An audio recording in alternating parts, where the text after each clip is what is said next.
Hi, boys and girls. In this video, I'm going to be going over the City of Ember Chapter 18 question of the day. I wanted to explain to you what we're going to be doing with it and what my expectations are for your essay that you're going to be writing today. First of all, let's take a look. There are two questions. Well, the first question, as always, I'm not going to go over because you pretty much know your first and last name. But let's take a look at the second question here. Second question is, think about the entire story so far. Which theme do you think is best represented in the book? In this one, even though today you are reading chapter 18, the theme is really about the entire story. So everything you've read so far, which one of these four themes do you think best fits the entire book so far?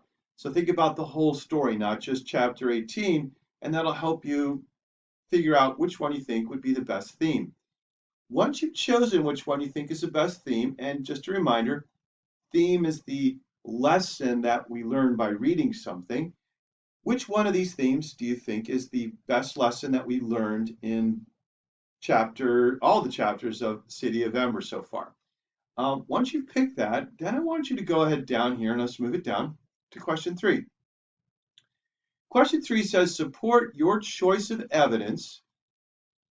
That means the theme that you picked up above. So once you pick a theme up here, then you tell me some evidence from the text, and the evidence from the text has to come from 3 separate chapters. That means that you can't just pick evidence from page 10 on chapter 1 and that's it. You can pick something from chapter 1, that's fine. You can pick something from chapter 2 or 3 or 4 or 5 or whatever chapter you want.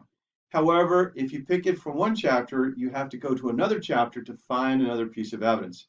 So you have the entire book to use for evidence, but I want you to make sure you pick it from 3 separate chapters. So you have evidence from 3 pieces of evidence from 3 separate chapters. And then I want you to explain how each piece of evidence supports your theme. That means if you pick some words from chapter 1, you have to explain, let's say, for example, how that shows your theme. Now, just a pro tip here, I'm going to give you an example. Let's say, for example, you pick that the theme is it's better to stay in places that we know than to go into places that are unknown. Then if you pick something from chapter 1, make sure that it shows why it's better to stay in places that we know than to go into places that are unknown. I'm not saying that's actually the theme or the best theme, but it's an example to show you what you're going to be doing with your evidence. Once you find it, you're going to show how it explains your theme. After you do that, I want you then to include a conclusion. And we haven't done a conclusion in a little while, so I just wanted to make sure you're still up to speed with it. In a conclusion, I'm going to give you a hint right here about what to do. In the conclusion, I want you to say here, after reading City of Ember, I think the best theme is, and that means you're going to pick one of the themes that you chose.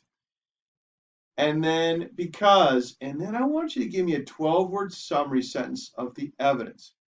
So if you pick 3 things that show that it's better to stay in places that we know than to go into places that are unknown, you can say after reading City of Ember, I think the best theme is it's better to stay in places that we know than go into places that are unknown. Because let's say, for example, you could say a summary sentence could be, you could say, in the book, dangerous things happen to people who leave Ember.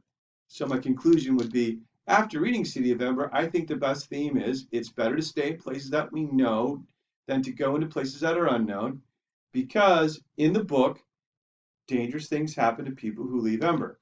That's one example.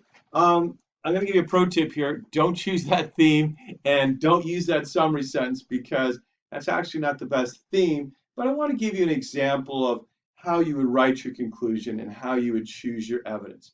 If you have questions about what you should do on this question, please go ahead and email me today and let me know. Thanks, boys and girls. Bye-bye.